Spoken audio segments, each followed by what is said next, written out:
Good evening. Severn Trent Water say they'll compensate any customers in Tewkesbury who are without water for more than 15 hours.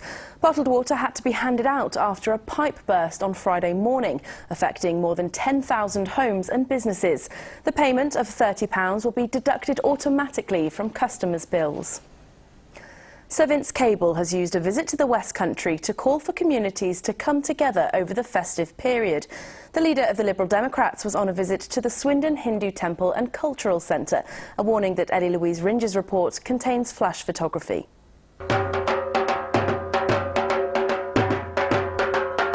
For this political leader, there was a traditional welcome on hand at the Swindon Hindu Temple.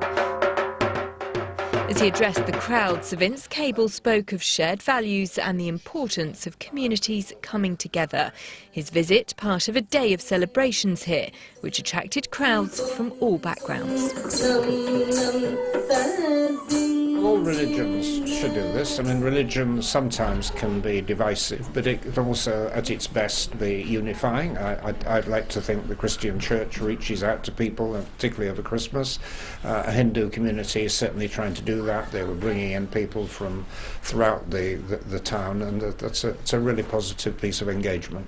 Many of those visiting came for the sights and smells of the food festival taking place outside and for the new community library which opened this weekend. The temple has only been running for 18 months, but they've already dedicated themselves to giving back to the town. We want to do selfless service, and that is why we have been organizing lots of charitable activities throughout the year. In fact, the religious activities do not constitute more than 20% of what we do here. 80% of what we do here is charitable, cultural, community, social, and so on. And we take huge pride in that. Pride evident both in the new community projects unveiled this weekend and the ancient traditions practised within these walls. Ellie Louise Ringe, ITV News, Swindon. On to sport now, and in football, Bristol City extended their championship winning streak to 4 games with a 2-1 victory over Nottingham Forest.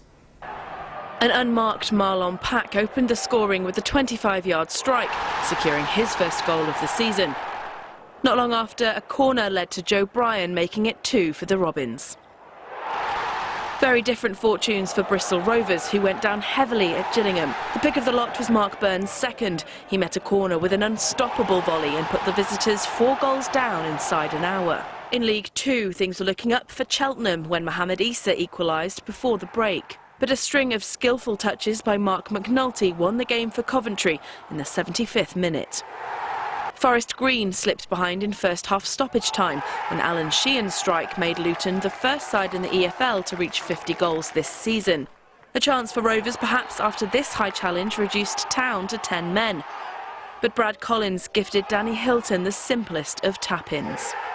A thrilling encounter ended in defeat for Swindon. Kane Woolery lashed home a loose ball half an hour in, but Frankie Kent brought things level before the break. Sammy Smodix was later left unmarked, an error costing Swindon the draw. It was a goalless trip for Yeovil to Mansfield, though it wasn't for want of trying.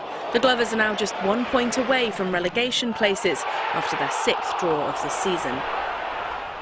And in rugby, Gloucester beat Zebra by 69 points to 12 in the European Challenge Cup. Meanwhile, Bath secured victory over Toulon in the European Champions Cup. Anthony Watson showed off his pace to score his 2nd try of the game. Santa Claus made an early appearance in Somerset today. 140 people dressed as the man himself braved freezing temperatures for a mass scuba dive near Bradstock.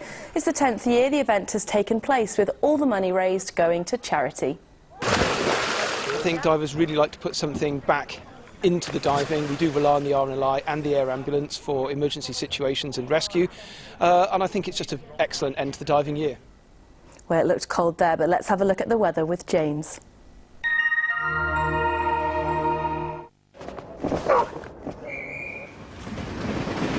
Great Western Railway sponsors the ITV West Country weather. Good evening. We had a dose of the wet stuff today. It might have been a little bit heavier than perhaps we were predicting, but now that's pushing away. We've got a lot of moisture in the air, and as the temperatures drop away, the next issue is mist and fog. Might take a little while to form, but you can start seeing it forming during the overnight period as the temperatures dip away. Speaking of which, it is going to be a bit of a chilly night. Temperatures down to 1, maybe slightly below. I don't think it's going to be too big a frost risk because of the amount of cloud around. It's going to be the mist and fog that is likely to be a bit of an issue.